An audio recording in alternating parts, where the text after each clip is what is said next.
Survive? Yeah, it take a while, I guess. So, yeah, Skyscraper. Yeah, we'll get it right out of the way. Yes, it is pretty much kind of semi-futuristic Die Hard, which is fine. The Die Hard's been out for a long time. It's inevitable that it's gonna have comparisons like that.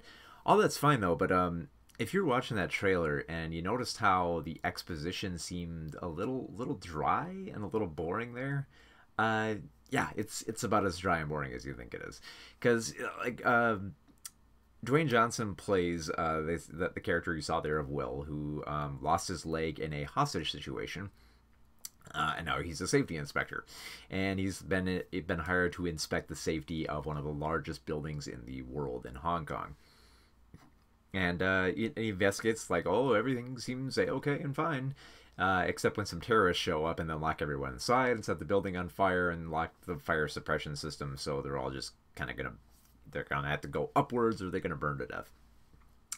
So yeah, it's fairly it's set up in kind of like like the standard summer blockbuster type means where it's mostly a lot of action scenes, it's mostly a lot of cool stunts, and the villains are kind of bland. Yeah, there's a MacGuffin involved and all that, and there's a special reason why the terrorists are attacking this building.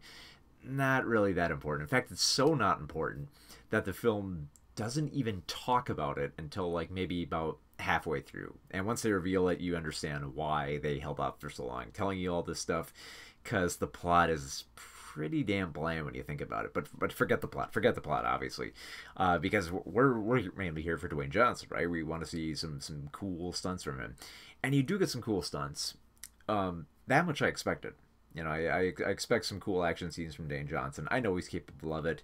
I know that he has that kind of like weird, like almost cartoonish buffness where he could hold up an entire bridge just with his muscles in one scene, and we'd believe it because it's Dwayne Johnson.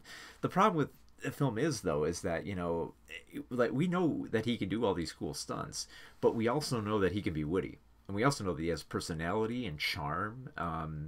And it doesn't come through in this film. Like he's surprisingly subdued, and I'm not sure if that's meant to keep kind of like this tongue-in-cheek aspect of the film in there, where it doesn't want to seem too obvious that it's trying to be silly and making jokes here. But why would you do that with Dwayne Johnson? I mean, it seems like this would be a role written for someone who didn't really have a lot of personality. Someone who's kind of a bodybuilder, someone who's not that good at acting, probably has like a really thick accent, something like that, because he doesn't do a whole lot of at least like personality wise, like he doesn't really have much engaging dialogue here. It's mostly just kind of stating exposition, and then occasionally he'll state like a one liner or a little quip here and there. And it's kind of sad because I know Dwayne can do more than that. I've seen like he saved Rampage earlier this year. Rampage was fairly like kind of like campy, kind of like stupid giant monster film, but Dwayne sells it because he has great personality there. Even like Baywatch, I really hated from last year, but he did his best to try to put on that charm there, which he can kind of do even when he's given terrible material. And here he's just delivered material where it looks like he's required to do more stunts than actually do more acting. Which, if that's what he wants to do, that's fine. But I feel like there should be more here, because I'm watching these scenes where like he's scaling this building, just crawling along like the sides of like the windows with nothing but duct tape and like a wire around his hips, and it should be exciting, but it feels just kind of like standard for this type of film, and it really shouldn't, because it should be more exciting. It should be on the same level as like Fast and the Furious films and like the stuff on like Rampage. It should be in that range, because it is. Yeah, it's a popcorn shopping movie. It's coming out right in the middle of July. So you want some like craziness and silliness to go on here, and there's a few scenes that are kind of ludicrous. Like he uses that artificial leg of his to open a door. He smashes through windows.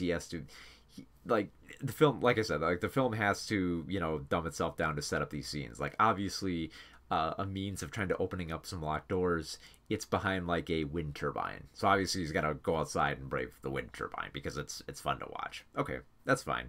And the film does a lot of that initial setup in the beginning there. Like there's a scene where Dwayne Johnson has showed he showed this kind of like virtual reality room, but it's set up more like a hall of mirrors. And obviously because we're gonna have the climax there, and he helps repair his wife's phone by saying, "Oh, you know, turn it off and on again." They even like kind of like wink at the screen. They're like, you know, yeah, we're gonna say that by the end of the film. It's gonna come around. And you have like all the standard characters here. You have Chin Han playing the industrialist who built the tower, who says that, you know, like, oh, everything's secure except for this one little thing that I'm really not going to mention until the whole building's on fire.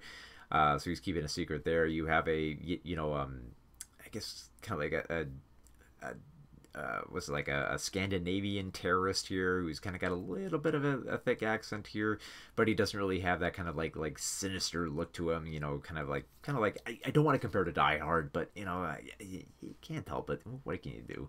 And it's not bad that it's you know in the same realm of Die Hard, but you know if it's going for that big stupid silly fun, I want it to be more silly and stupid, you know. It was kind of my same problem with Rampage, you know. I wanted Rampage to be, you know, that kind of like big, dumb, and fun giant monster movie, and I kind of got in bits and pieces, but I wanted more of it to come out from the screen there. And I kind of feel the same way with Skyscraper. Like I want it to be more bombastic, more huge, more dumb, more craziness, and I want more of that kind of like classic, you know, Dwayne Johnson charm and smile while he's going through all these ridiculous stunts and making better. If he's gonna make one-liners, make better one-liners. I doubt anyone's gonna remember his little one-liner about you know, using duct, if like, you know, if you're not repairing a wound, you're not using duct tape or something like that. I even can't remember the quote, and I just saw this film 2 days ago. So yeah, I mean, in one sense, I mean, it's not that the film didn't deliver on what it was planning to do. You know, you do get these cool theatrics and like jump from cranes, stuff like that. The one part I did find bizarre was that the audience watching him below cheer every time he's outside the building and doesn't die. Like this isn't like the first time he scales the building. There's a second time he does it, and everyone on the ground is cheering, even though law enforcement is shooting at him because they think he's guilty of a crime he didn't commit.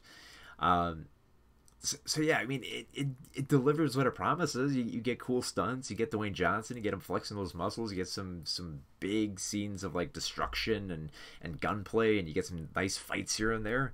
But you don't really get more than that. It's kind of just like the bare minimum, you know. You get what you pay for, but I don't know. With Dwayne Johnson being so hot right now, you kind of think that he'd pass over something like this.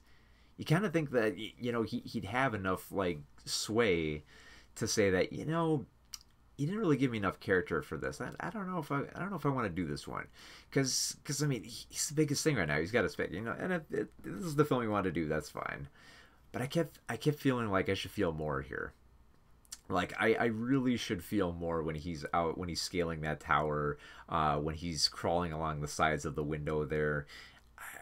And I just wasn't. I wasn't feeling more. It's like, okay, this is kind of neat, but I'm not digging it in the same way that I dug his other action films. So yeah, it's not a depressing film. You know, it does have some fun aspects to it, but you really got to be with it. You really got to turn your brain off for most of this. You really got to, you know, want to go in to have a fun time, which I think will be easy for a lot of summer audiences. Most summer audiences, you know, if they want to go and have a good time and the film is more or less trying to, it'll give you that. But if you're hoping for anything, you know, like the most charismatic role of Dwayne Johnson right now that you've seen in stuff like Rampage and Jumanji, you're probably not going to see it here. So it's a little unfortunate. You know, the film gave what it promised, but not much more than that. So